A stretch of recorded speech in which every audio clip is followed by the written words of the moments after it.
আল্লাহ যদি চাইতেন তাহলে শুক্রবার যে ভূমিকম্প হয়েছিল 10 জনের মতো নিহত হয়েছে, প্রায় 3 শতাধিক মানুষ আহত হয়েছে। আল্লাহ যদি চাইতেন তাহলে ভূমিকম্পে আমাকে আপনাকে নিয়ে যাইতেন, পারতেন কি পারতেন না? পারতেন কিনা বাজান? কিন্তু আল্লাহ তাআলা আমাদেরকে আরো কিছুদিন বাঁচার, আরো কিছুদিন ইবাদত করার, এই ওয়াজের মজনায় বসার সুযোগ করে দিয়েছেন। এটা আল্লাহ তাআলা দয়া, কথা বলেন ঠিক কিনা? তাহলে এই জন্য মেহেরবানি করে মনকে উজাড় করে কালিমাতুল শুকর আদায় করি আলহামদুলিল্লাহ।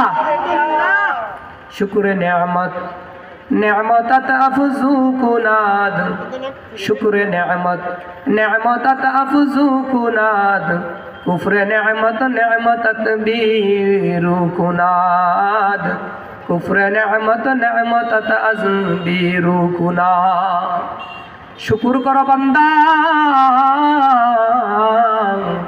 শুকুর করলে আল্লাহ তাআলা তোমার হায়াত বাড়ায় দিবে।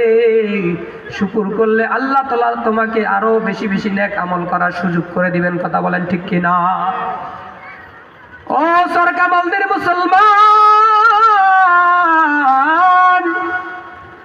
আল্লাহ তাআলা তোমাকে ভূমিকম্প নামক এই গজব থেকে আমাকে আপনাকে হেফাজত করেছে, আমার জানমাল হেফাজত করেছে, আমার বাড়ি গাড়ি হেফাজত করেছে, আমাকে আরো দিন কিছু বাঁচার সুযোগ করে দিয়েছে, ইবাদত করার সুযোগ করে দিয়েছে, নামাজ আরো তিলাওয়াত আরো ওয়াজের মজনায় বসার সুযোগ করে দিয়েছে।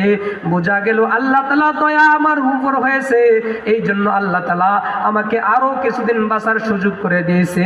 এবং যারা বেঈমান বেদিন, যারা ফাসিক ফুজ্জার, যারা গুনাহে লিপ্ত ছিল, তাদেরকে আল্লাহ তাআলা তওবা করার সুযোগ করে দিয়েছে, কথা বলেন ঠিক কিনা বাজার?